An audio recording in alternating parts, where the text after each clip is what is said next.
এরই মধ্যে এবার লজিক্যাল ডিসক্রিপেন্সি তালিকা টাঙানোর কাজ শুরু হয়েছে। দুটি ছবি আপনাদের সামনে রেখেছি, একদিকে গাইঘাটার বিডিও অফিস, অন্যদিকে সিঙ্গুরের বিডিও অফিস। এই দুই জায়গায় লজিক্যাল ডিসক্রিপেন্সি তালিকা প্রকাশ করা হয়েছে। গাইঘাটার বিডিও অফিসে টাঙানো হয়েছে লজিক্যাল ডিসক্রিপেন্সি তালিকা। গাইঘাটা বিধানসভার 7টি পঞ্চায়েত এবং বনগাঁ দক্ষিণের 6টি পঞ্চায়েত এলাকায় তালিকা টাঙানো হয়েছে। প্রায় 25,000 নাম রয়েছে এই তালিকায়, কমিশন সূত্রে এই খবর। আজ আমাদের গ্রাম পঞ্চায়েতগুলোতে এবং আমাদের বিডিও অফিসে নো ম্যাপিং এবং তাছাড়া আমাদের সঙ্গে যে লজিক্যাল ডিসক্রিপেন্সি সব লিস্টে টাঙানো হয়েছে। লজিক্যাল ডিসক্রিপেন্সিটাকে যেটা ডিএম বলা রয়েছে ডিসক্রিপেন্সির ম্যাপিং, আর যেটা আনম্যাপ আছে সেটাকে ইউএম বলা আছে আনম্যাপ বলে বলা হয়েছে। দুটো লিস্টই একসঙ্গে টাঙানো আছে। আমাদের যে গাইঘাটা এবং বনগাঁ দক্ষিণে যে পার্টসগুলো আমাদের মধ্যে আছে এবং গাইঘাটা ব্লকের মধ্যে সেগুলো সবই টাঙানো হয়েছে 302 পার্টি।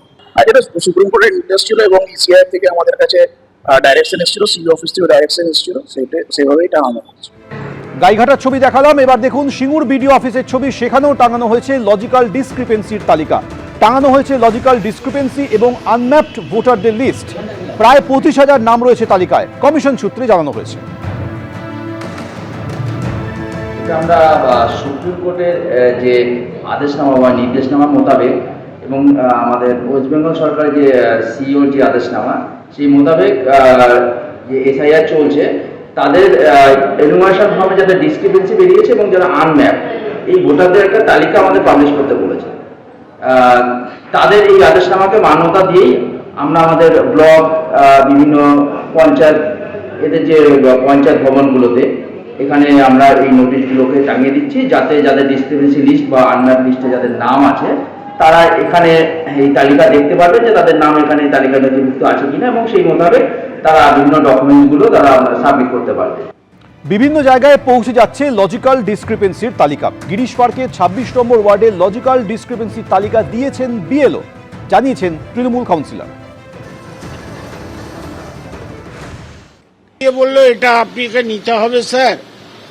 আমি এটা তো আমার দায়িত্ব নয়, এটা তো ইলেকশন কমিশন গিয়ে ওয়ার্ড অফিসে টাঙিয়ে দেওয়ার কথা।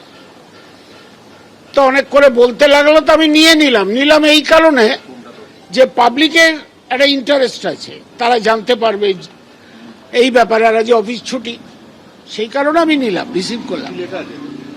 এতে ওই আমাকে যে লিস্টটা দেওয়া হচ্ছে পার্ট নম্বর 198 থেকে 221, অর্থাৎ 198 থেকে 221 পার্টে যে কটা পার্ট আবার ওয়ার্ড 26-এ আছে সেগুলো দেওয়া হলো।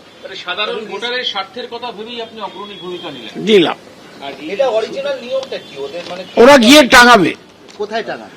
ওয়ার্ড অফিসে। ওয়ার্ড অফিসগুলো সরকারি অফিস, ওকে। সেখানে পাবলিক রেগুলার আসে সরকারি কাজে সুবিধা পাওয়ার জন্য, পৌর প্রতিনিধির সঙ্গে যোগাযোগ করতে আসে। তো সেইভাবে এসে তারা দেখবে, টাঙানো থাকবে নোটিশ বোর্ডে। এসআইআর শুনানিতে ডাক পেয়ে হাজিরা দিলেন মন্ত্রী শশী পাজা। হয়রানি করা হচ্ছে অভিযোগ করেছেন শশী পাজা। তাহলে পাসপোর্টটা উঠবে এটা বলার চেষ্টা করছেন আপনি। আপনার যারাই বলছেন না না, আপনি আপনার সুপিরিয়ার্সদের জিজ্ঞেস করুন এবং তাদেরকে বলুন সিওকে জিজ্ঞেস করতে যে আমি 2002-তে আছি কেন। আমি আমার এডুকেশন ফর্মটা নিয়ে এলাম, আমি আমার 2002 লিস্টটা নিয়ে এলাম, সেলফ অ্যাটেস্টেড ডকুমেন্ট হিসেবে আধার নিয়ে এলাম, সেলফ অ্যাটেস্ট করে দিলাম সব। আমি জানি এইগুলোই দেখাবো, নামটা নিয়ে চিন্তিত নয়। আমি সাধারণভাবে যে ভোটার আছে সেইটা নিয়ে আমার চিন্তাটা বেশি হলো।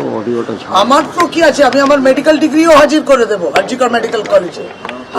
অবাক হয়ে গেলাম, আমার 2002-তে নাম রয়েছে, ওই নামের বানান আর বর্তমান যেটা এনরোলমেন্ট ফর্ম এলো তার বানান কোনো কিছুতেই কোনো ফারাক নেই, সমস্ত পরিষ্কার। শুধু ওরা বললো বিএলও অ্যাপেতে হয়তো ওদের অ্যাপ আপডেটেড নয় ইত্যাদি। এবিপি আনন্দ এগিয়ে থাকে, এগিয়ে রাখে।